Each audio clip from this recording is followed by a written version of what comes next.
everyone, it's Michelle Lupton here, back for another video for Case Me a Christmas Card.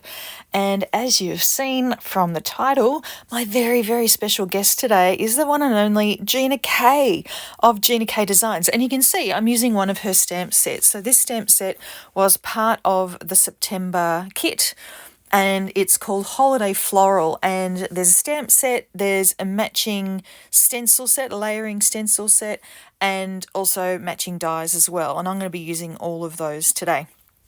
So you can see I've chosen a sort of an assortment of stamps from the set here, and I'm stamping them out in Gina K Amalgam ink, which is a great hybrid ink, which would be really great if I was using Copic colouring, but I'm not today.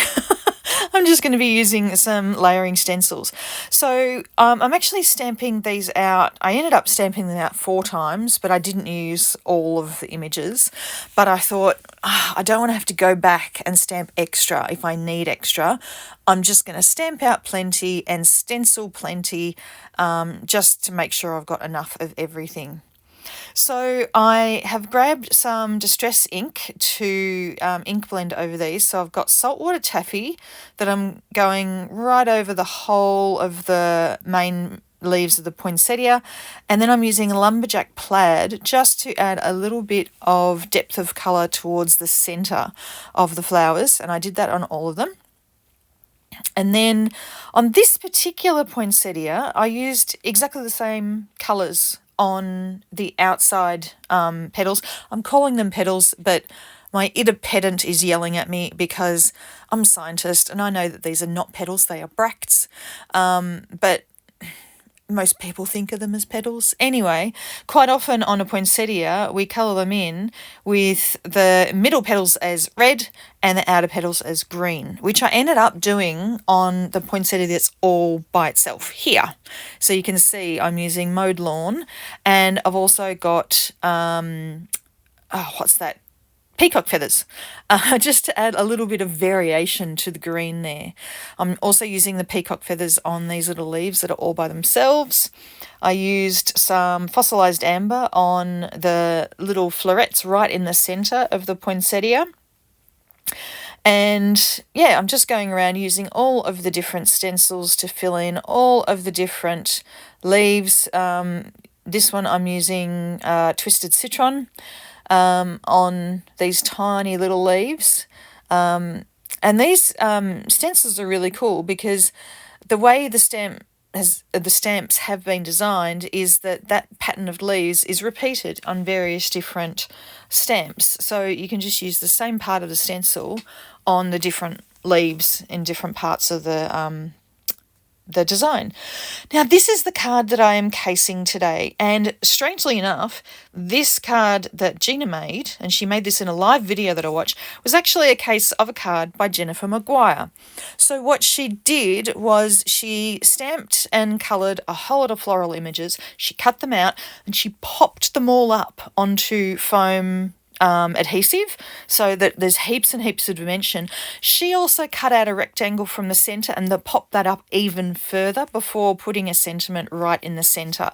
So it's got so much dimension on this card, and I started out aiming for pretty much the same look, ended up with something slightly different, but that's okay. So I'm just trying to arrange, and I'm not going to show you all of the time that this took me to do. You can see I cut out a big chunk of the video right here because I just, the number of rearrangements I did of all of these cut out stamps is just offensive, really.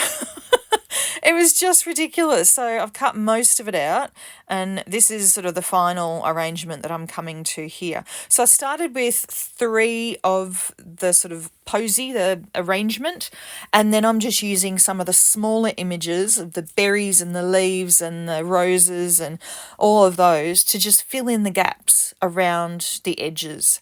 One thing that Gina actually mentioned in her video was to make sure that you actually get images right in the very corners, because you don't want the sort of to die cut it out and for it to be rectangular, but the corner isn't there, because then you can't really tell that it's a rectangle. It'll look a little bit odd.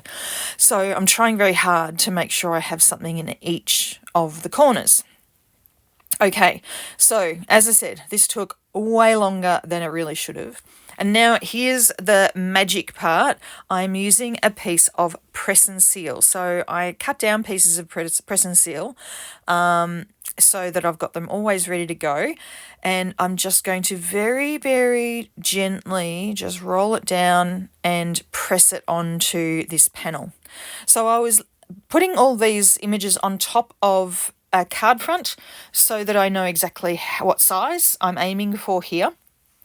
But then I'm actually going to use a rectangle die to cut out, and I'm going to do that straight through the press and seal.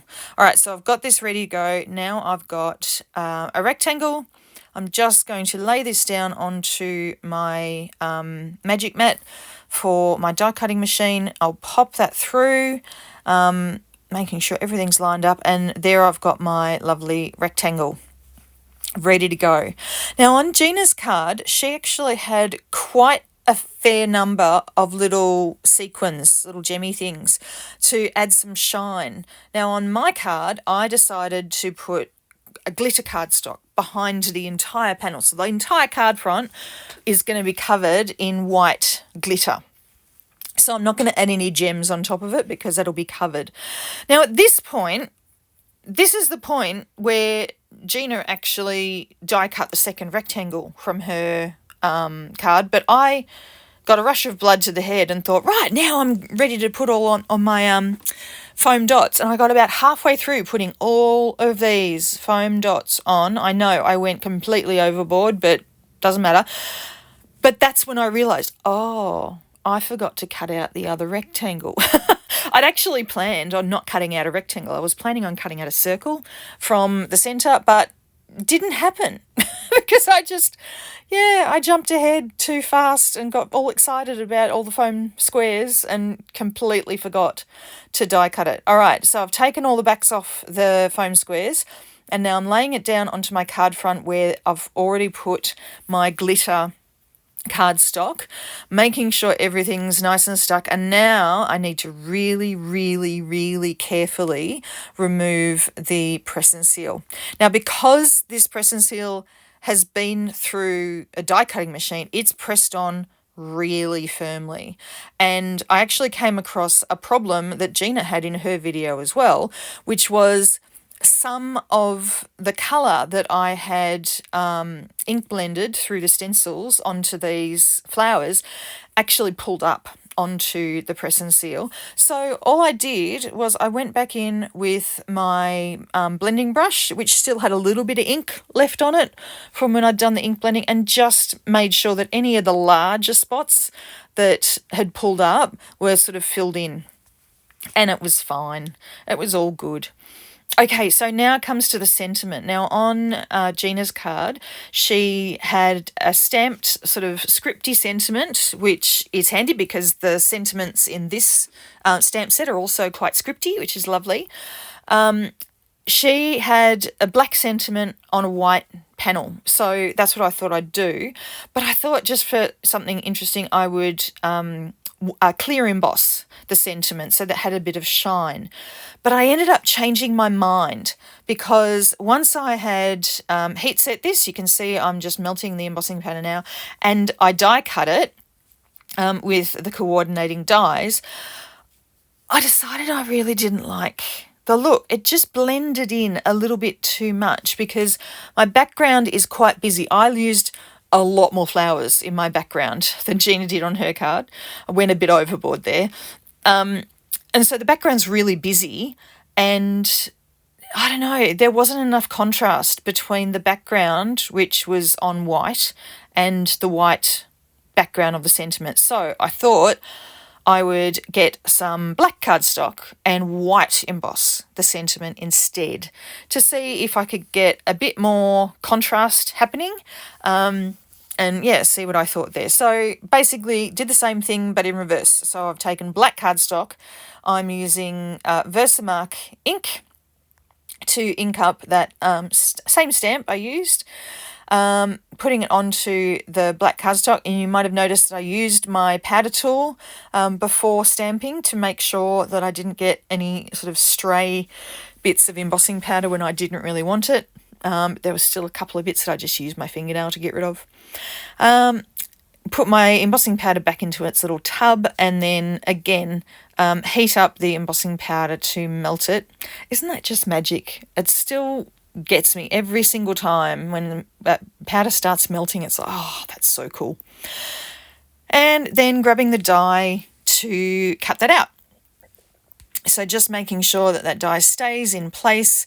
Really important to use some low-tack tape to hold it in place, especially because I've just heat embossed it. So the cardstock is tiny bit warped from the heat. Anyway, so now I've got my sentiment, and I'm going to pop that onto the middle of my card, and yeah, I like that a whole lot better.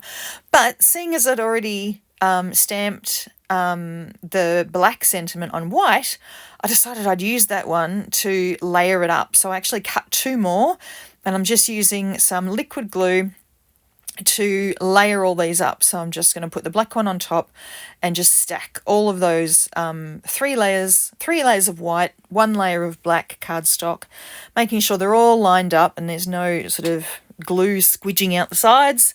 Just using my tweezers to get rid of any little bits of glue, and then I will be able to pop that onto my card front. And once I've done that, this card is done. As I said, I'm not going to add any sort of gemstones or bling because the whole background of this card front is all bling. It's all white glitter paper. So I've just put my paperweight on top for a little while to make sure everything's stuck well and good. And there's my card. So I want to thank you for watching with me today. Thank you so much to Gina K for being my guest today. And we'll see you again next time. Bye.